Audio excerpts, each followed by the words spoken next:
संबंध सबसे जीत कर नहीं निभाए जाते, अपितु संबंधों के लिए हारना पड़ता है तथा दूसरों को जिताना पड़ता है, झुकना पड़ता है, बहुत कुछ सहना पड़ता है। नमस्कार दोस्तों, मैं नरेंद्र कुमार एक छोटी सी कहानी के साथ। लिली एक चीनी लड़की थी। शादी के बाद लिली अपनी ससुराल में जाती है। लिली की ससुराल में लिली, उसका पति और उसकी सास, 3 व्यक्ति होते हैं।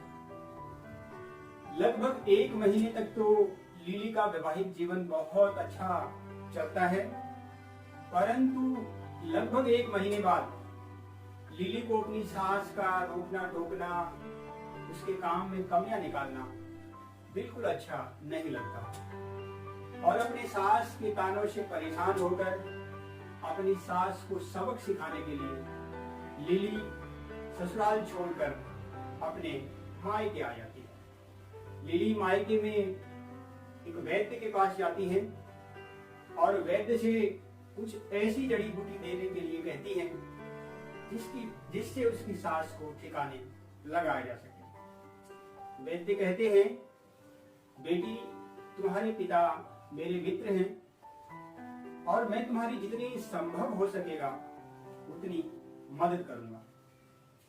वह अपने स्थान से उठते हैं और अंदर से एक डिब्बा लेकर आते हैं। डिब्बे से एक पुड़िया लिली को दे देते हैं और लिली से कहते हैं कि लिली, अपने ससुराल जाओ, रोज अब अच्छे अच्छे पकवान बनाओ और इस पुड़िया में से एक चुटकी दवा लेकर उन पकवान में मिला देना और ध्यान रखना, तुम्हें इस बात का सही तरह से अभिनय करना है कि तुम्हारी सास यदि गुस्सा करे, यदि तुम्हारे काम में कमियां निकाले, फिर भी तुम्हें उनके प्रति अपना गुस्सा जाहिर नहीं करना है। यह अभिनय की तरह करना है। लिली, मैं चाहता तो तुम्हें ऐसा जहर दे सकता था जिसे खाकर तुम्हारी सास की तत्काल मृत्यु हो जाती, परंतु इससे सारा दोष तुम पर आ जाता। जो दवा मैं आपको दे रहा हूं, लगातार इसके 6-7 महीने के सेवन से तुम्हारी सास का काम तमाम हो जाएगा और किसी को तुम पर जरा सा भी शक नहीं होगा। लिली प्रसन्न होकर उस पुड़िया को लेकर अपने ससुराल आ जाती है। अपनी सास के लिए रोज अच्छे अच्छे पकवान बनाती है और एक चुटकी पुड़िया से निकालकर उसमें मिला देती है। सास कभी गुस्सा करती है, कभी काम में खामियां भी निकालती है, तो लिली सिर्फ मुस्कुरा देती है। अपनी बहू में आए इस बदलाव को देखकर सास बड़ी खुश होती है। अब तो वही सास जो लिली में कमियां निकालती थी, लिली के काम की तारीफ नहीं करती थी, वही घर घर जाकर लिली की तारीफों के पुल बांधती है। यह देखकर लिली को भी बहुत अच्छा लगता है।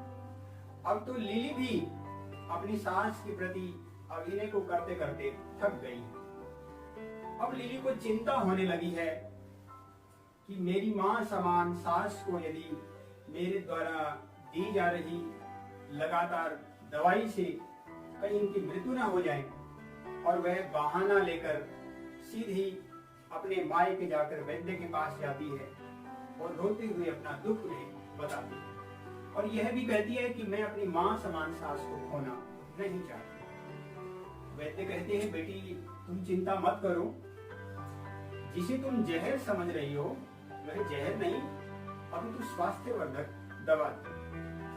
उससे तुम्हारे सास के स्वास्थ्य में कोई गिरावट नहीं, अभी तो सुधार ही हुआ है। जहर था, परंतु वह तुम्हारी सोच और तुम्हारे नजरिए में था, परंतु तुम्हारे व्यवहार में आई इस बदलाव ने उस जहर को भी खत्म कर दिया। दोस्तों, लिली खुश होकर अपनी ससुराल में आती है और अपनी मां समान सास के साथ बहुत प्यार प्रेम से बेटी की तरह रहने लगती है। दोस्तों, मेरे नजरिए से इस कहानी से हमें यह सीख लेनी चाहिए कि हमें संबंधों को परखने का सवाल छोड़कर उन्हें वक्त देना चाहिए, उन्हें समय देना चाहिए, उन्हें समझना चाहिए और अपनी सकारात्मक सोच रखनी चाहिए। यदि आप ऐसा करते हैं तो आपके संबंध अवश्य मधुर होंगे। आपके दृष्टिकोण से दोस्तों इस कहानी से आपको क्या सीख मिलती है, क्या सीख मिली, कमेंट बॉक्स में जरूर लिखें और कहानी को अधिकाधिक शेयर करें। और यदि दोस्तों चैनल को सब्सक्राइब नहीं किया तो चैनल को सब्सक्राइब जरूर कर लें और कोरोना कोविड के सभी नियमों का पालन करें। फिर एक नई कहानी के साथ आपसे मिलना होगा। तब तक के लिए नमस्कार, जय हिंद, जय भारत।